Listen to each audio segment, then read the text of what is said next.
kahimtang sa panahon ng latest news. Diyaron sa tulid niya ang Pag-asa Mactan, pinagi ni Sir Manny Jan Agbay. Sir Manny, good morning. Yes, good morning sa tanan o sa tanang sukinting paminaw.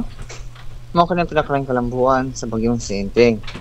Kining bagyong Sinting, alam kining nagkakusog, pero naani kini siya sa gawas sa atong Philippine Area of Responsibility. Ganing alas 4 sa kadlawon ang sentro sa severe tropical storm nga si Inting.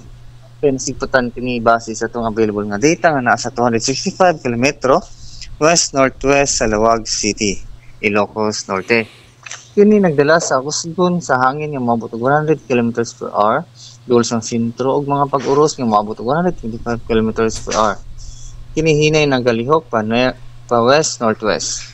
Kini si bagyong si Inting, posible ni siya mahimong typhoon samtang nagkaduol sa mainland China. O wala nang siya direktang apekto din sa Kabisayaan, pero posible gyapon ni enhance kining hangin habagat nga mo'y magdalag bag-uwan dinhi sa may Western Visayas o sa Negros Island.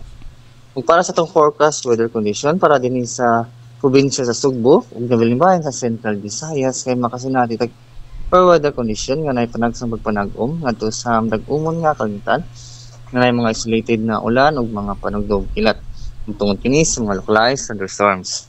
Samtang hinay ngadto sa kasarangan nga hangin nga nagauros gikan sa bugatan ngadto sa bugatang kasadpan ang puslabi dinhi sa tibok Visayas.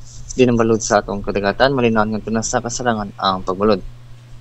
Wala ray tayo issue nga gill warning para karong adlaw pero posible gyapon na mga kusog nga pag-uwan ug ang kusog nga hangin tungod ani mga thunderstorms sa dagat. Ug posible kini makamugna og mga dagkong pagbalod. Dinhi sa Sugbo ang atong dagat ni unas kini galing alas 5:09 sa kadlawon nga nay ka maabot na 0.38 meters ug motaog karong alas 11:39 sa buntag nga nay kalawmon nga 1.68 meters. Temperatura para karong adlaw dinhi sa Sugbo magagikan sa 26 ngadto sa 33 degrees centigrado.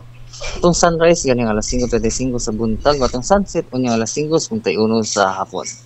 Ug malang kanatong latest gikan diri sa Butan sa Pag-asa kini si Manager Agbay may buntag.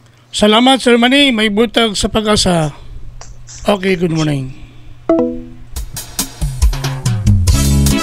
Magato si Sir Manny Jan Agbay, ang atong weather specialist gikan sa Pag-asa Mactan nga nagato sa atong dagan sa kahimtang sa panahon nining adlaw nga Miyerkules 2024.